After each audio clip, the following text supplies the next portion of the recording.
trying to work with is education from 12 upwards into further education, higher education, then also facilitate the platform studios that were set up in June of this year, which is a free-to-use working space. This is an industry of the here and now, but it's very much an industry of the future. We're 79 billion globally at the moment, and that's set to double every 4 years. So it's hugely important, and that's why we've got 1,000 14 to 16-year-olds in the city at the platform lab today. This is the education day, and I think it would be really strange if we didn't have that educational dimension to this.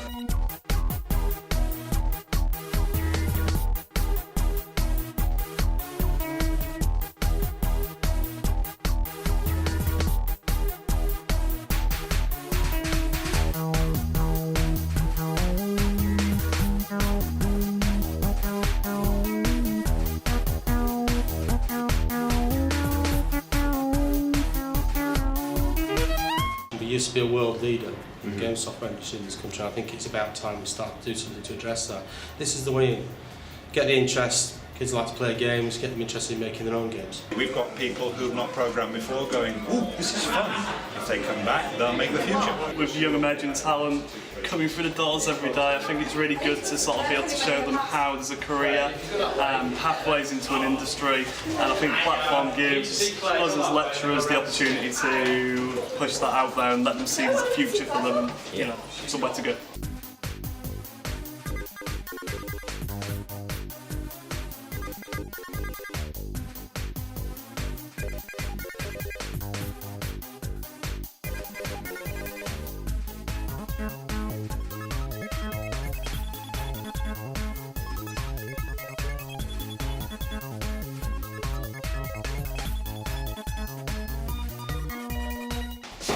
The best learning experiences I had were from people who are actually in the industry. You know, because when you're at school, you kind of look up to these people because they're where you want to be, they're where you want to be, and they, you know, it's just the advice and the stories, and sometimes they can be, you know, brutally honest about things, and I think sometimes students need to hear that. The future of the games industry is the kind of people attending this event. So it's really great that we can do anything we can to inspire and encourage people to want to work in the games industry. You know, they are the games industry of tomorrow. When I was at university, I felt like some of my lecturers were maybe slightly out of touch with industry. They had some like really good basic knowledge, but when someone came in from outside to talk about stuff, you could tell like, oh yeah, they've been burned by real stuff happening today, and they've got that experience, and they're able to say, hey, you know, this is happening in the real world.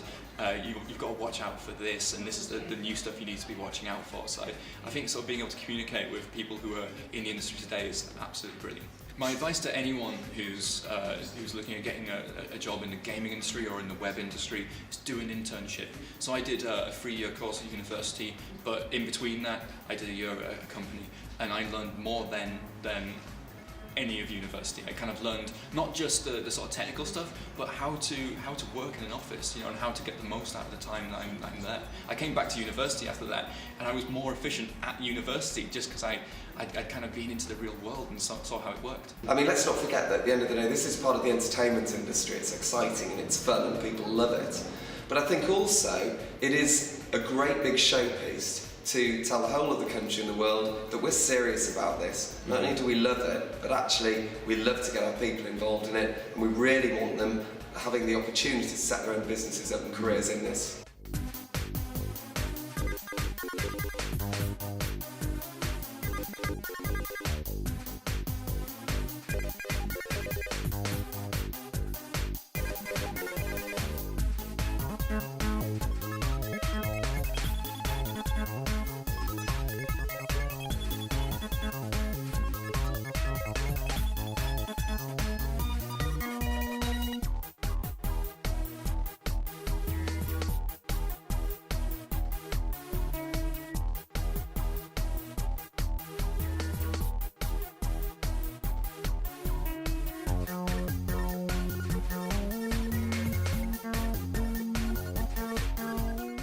It's like two separate days really, because yesterday was very much about education, so we had a lot of school kids coming by, and that it was really interesting because the enthusiasm you saw from the kids was huge, like really huge, because especially over in the Guildhall where they have like all the retro games. So these are games that these kids would have never even heard of, seen, were born way after these games were existing, and they was in there playing them and like blown away by these like crazy addictive games from, you know, the oldest consoles you can think of. And it was really nice to watch that because it's kind of bringing the retro, the old into the new and introducing it to new people. Of course, here in the City Hall, it's been crazy. Today, you'll have seen goodness knows what walking around characters and from various games.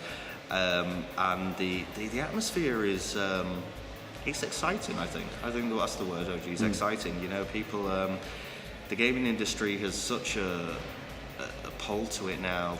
I mean, in England alone, I think in the UK, it outweighs film and music together, because just because of how elaborate things are now, you know. And again, watching between the retro and to like now we've got the PS4 downstairs in the City Hall, which of course everybody wants to see the PS4 because it's not even released yet. And it's amazing watching how how it's developed over, you know, maybe I don't know, 30 years or so more. And so yeah, it's really exciting, really exciting. It's been majority positive. Yeah, so far, yeah. It's been really good. I mean, most people who've been playing it have been really enjoying it, saying it's definitely something that they'd buy. And the great thing about it is as well, like, it's been mixed age range as well. It's not just been like one particular target audience, like loads of people. Yeah, we're quite pleased that most people who've played it have put down have been willing to put down their email address so we can contact them with like further updates and stuff like that. So we're quite pleased about that. Comic Chaos, this today and yesterday has been really amazing. This is actually the first public showing of Comic Chaos, and we're really happy with how it's gone. We've got amazing feedback, great reception. We've got lots of people interested in the game, interested in promoting the game, and it's just going really well. I'm really happy at the moment. I'm showcasing my first commercial game. It's called Power Up. It's a retro-styled scrolling space shooter. It grew into this. My online presence, along with the Kickstarter set up to try and get funds to get the software, it all kind of snowballed into this bigger thing, and I ended up getting invited to things like this. I was showcasing a bunch of our videos that we make in Minecraft, time-lapses, cinematics, really cool big builds that we make in Minecraft. We had a lot of people coming up asking what it's all about, what is in a way, because a lot of the older people didn't know, and then the kids were just running to it saying, oh, it's Minecraft, and checking out the videos, and that was really, really cool. I think it's been a lot better than we expected, actually. Yesterday was kind of a lot more kind of school kids, and they all love Minecraft, and Ace's Plays our booth was full all day. There was never a spot with a PC free. We went up on stage, and everyone was really great, but today has been absolutely exceptional. There's been a queue of nearly up to an hour all day for the booth, and there was like angry mobs trying to get onto the stage to play in the tournament. There just wasn't enough time.